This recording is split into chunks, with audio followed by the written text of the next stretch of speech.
سود کے تعلق سے جو گفتگویں ہوئی ہیں بہت ہی اچھی ہیں، خوش آئند ہیں اور مزید تحقیق کی ضرورت ہے۔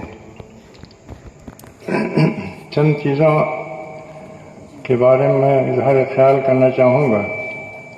ایک تو یہ کہ حضرت عمر رضی اللہ تعالیٰ عنہ کے بارے میں یہ مشہور ہے کہ انہوں نے فرمایا کہ توفی النبی صلی اللہ علیہ وسلم ولم یبین لنا ما هو الربا۔ تو یہ روایت مشہور روایتوں کے خلاف ہے۔ مشہور روایت یہ ہے کہ حجۃ الوداع کے موقع پر نبی کریم صلی اللہ علیہ وسلم نے تفصیل کے ساتھ سود پر روشنی ڈالی تھی، سود سے خبردار کیا تھا اور یہ فرمایا تھا کہ سب سے پہلا سود میں اپنے چچا عباس کو پیروں سے رونتا ہوں، اور بھی آپ نے الفاظ فرمائے تھے۔ تو وہ مشہور بات ہے، مشہور روایت ہے، اور ظاہر ہے کہ حجۃ الوداع کے کئی مہینے کے بعد آپ کا وصال ہوا ہے۔ تو سود کے بارے میں بہت ہی واضح حکم قرآن پاک میں آ چکا تھا اور نبی صلی اللہ علیہ وسلم نے مکمل طور سے اس کی وضاحت کر دی تھی، کسی وضاحت کی کمی نہیں تھی۔ اور اس کے بعد پھر لوگوں میں سود کے سلسلے میں اختلافات ہوئے۔ ایک بہت بڑا مسئلہ یہ آتا ہے کہ سود ہے کیا؟ تو سود کے بارے میں ایک تو مشہور بات ہے کہ الذهب بالذهب والفضة بالفضة والقمح بالقمح والشعير بالشعير، یہ یدم بیدن سوام بسوائن، و جو زائد ہو وہ ربا ہے۔ تو یہ تو بہت محدود سی بات تھی، چھوٹی سی بات۔ اس کے بارے میں اس کے بجائے قرآن پاک نے ہمیں نہایت واضح الفاظ میں آگاہ کیا ہے کہ سود کتنی بڑی لعنت ہے، اور سود سے کس طرح قومیں تباہ ہوتی ہیں، اور سود سے کس طرح سے انسانیت کا گلا گھٹ جاتا ہے۔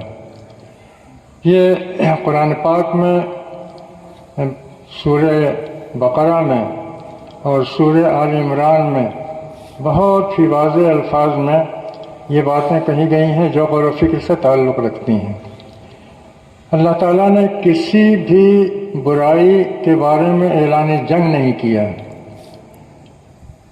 یا ایھا الذین آمنوا اتقوا اللہ وذروا ما بقی من الربا ان کنتم مؤمنین فإن لم تفعلوا فأذنوا بحرب من اللہ ورسولہ۔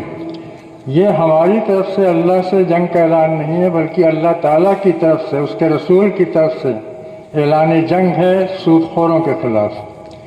اتنی زبردست وعید کسی بھی برائی، حتیٰ کہ شرک کے بارے میں بھی اتنی زبردست وعید نہیں آئی ہے جتنی کہ سود خواری کے بارے میں آئی۔ سود ایسی لعنت ہے جو قوموں کو تباہ کر دیتی ہے اور انسانیت کا گلا گھونٹ دیتی ہے۔ یہاں اس کا موقع نہیں ہے، ہمارے عزیز نے پہلے ہی تنبیہ کر دی ہے کہ زیادہ وقت نہ لیں، ورنہ ہم بتاتے کہ قرآن پاک نے کس کس طور سے سود کی قباحت اور اس کی لعنت اور اس کے بھینکر ہونے کو بیان کیا ہے اور کس طرح سے اس سے خبردار کیا ہے۔ ایک چیز کہ تجارت کیا ہوتی ہے، تجارت کو اصول اللہ تعالیٰ نے بتایا ہے کہ یا ایھا الذین آمنوا لا تأکلوا اموالکم بینکم بالباطل الا ان تکون تجارۃ عن تراض منکم۔ حرام مال نہ کھاؤ، دوسروں کا مال نہ ہڑپ کرو، بلکہ آپس کی رضامندی سے جو تجارت ہو وہ صحیح طریقہ ہے مال کے استعمال کرنے یا مال کے کمانے کا۔ تجارت وہ بھی جانبین کی رضامندی سے، یہ نہیں کہ ایک فریق نے دوسرے فریق کو دبا دیا اور نفع اس نے کما لیا، تو یہ چیز سود ہوتی ہے۔ سود کے بارے میں خالی چند چیزوں میں اس کو محدود نہیں کیا جا سکتا ہے، سونے چاندی یا پیسے کا پیسے سے تبادلہ، یا جو اشیاء گنائی گئی ہیں وہ برابر برابر اگر ان کا تبادلہ نہ ہو تو سود ہے، بلکہ سود کی جو اصل روح ہے وہ ظلم ہے۔ ظلم جس کاروبار میں، جس تجارت میں، جس بزنس میں ظلم پایا جاتا ہے، یعنی ایک فریق کی طرف سے دوسرے پر ظلم، تو وہ سود کے حکم میں آ جائے گا اور وہ قطعاً حرام ہوگا۔ اسی طرح سے یمحق اللہ الربا ویربی الصدقات واللہ لا یحب کل کفار اثیم۔ کفر، کفران نعمت اور گناہ، یہ بھی سود کی خاصیت ہے۔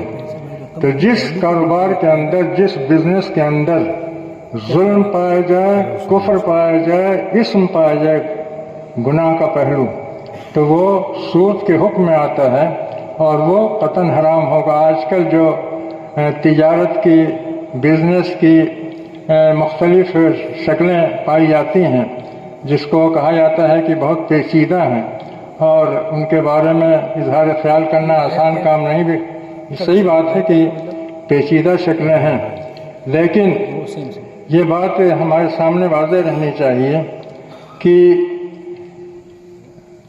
دوسروں کو نقصان پہنچا کر کے اگر کوئی فائدہ حاصل کیا جاتا ہے تو وہ حرام ہوتا ہے، اور کسی حرام چیز کا کاروبار کرنا وہ حرام ہوتا ہے۔ نبی کریم صلی اللہ علیہ وسلم کے بارے میں حضرت عائشہ کی روایت ہے، وہ فرماتی ہیں کہ جب سود کی آیتیں نازل ہوئیں تو نبی کریم صلی اللہ علیہ وسلم نے ان آیتوں کی تلاوت فرمائی مسجد میں آ کر کے، اور اسی وقت آپ نے شراب کی تجارت حرام کر دی، تجارت الخمر، اس کو آپ نے حرام قرار دیا انہی سود کی آیتوں سے استدلال کرتے ہوئے۔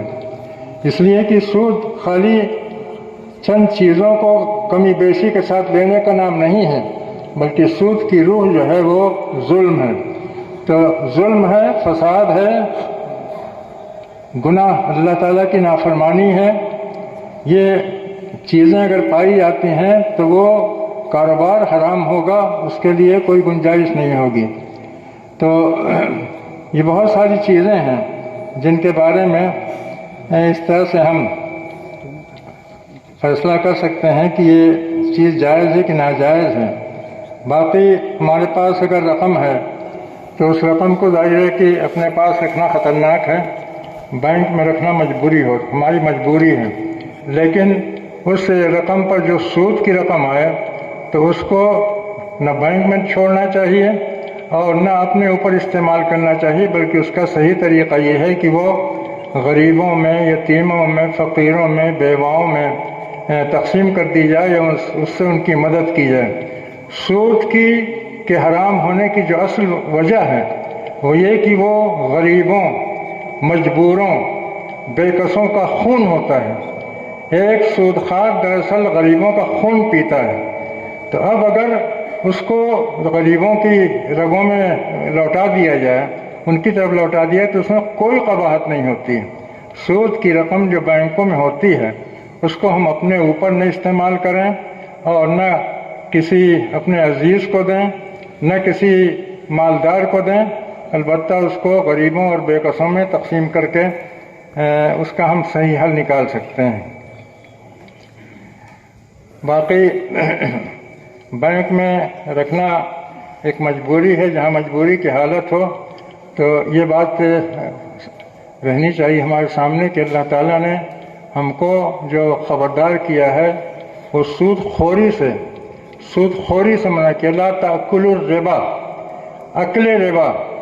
تو اب اگر ہم اپنی کسی مجبوری کی وجہ سے، مطلب یہ ہے کہ ہمارے پاس اگر کچھ رقم ہے، اس رقم کو ہم محفوظ کرنا چاہتے ہیں، اپنے گھر میں ہم محفوظ نہیں رکھ سکتے ہیں، تو اس کو محفوظ کرنے کے لیے اگر ہم بینک میں جمع کرتے ہیں تو اس میں کوئی حرج نہیں ہے۔ اسی طرح سے اگر کوئی کسی سے قرضہ لیتا ہے، اس کو کہیں سے قرضہ نہیں مل رہا ہے، مجبوری ہے اس کی، تو اس مجبوری کے تحت وہ قرضہ لیتا ہے اور اس کا سود ادا کرتا ہے، تو یہ بھی اس کی مجبوری ہے۔ انشاءاللہ اللہ تعالیٰ کے ہاں وہ بازپرس سے بری ہو جائے گا۔ یہ چند باتیں ہیں، باتیں بہت سی کہنے کی تھیں لیکن وقت مختصر ہے۔ اللہ تعالی ہمیں صحیح طور سے سمجھنے اور صحیح راستہ اختیار کرنے کی توفیق دیں۔ السلام علیکم۔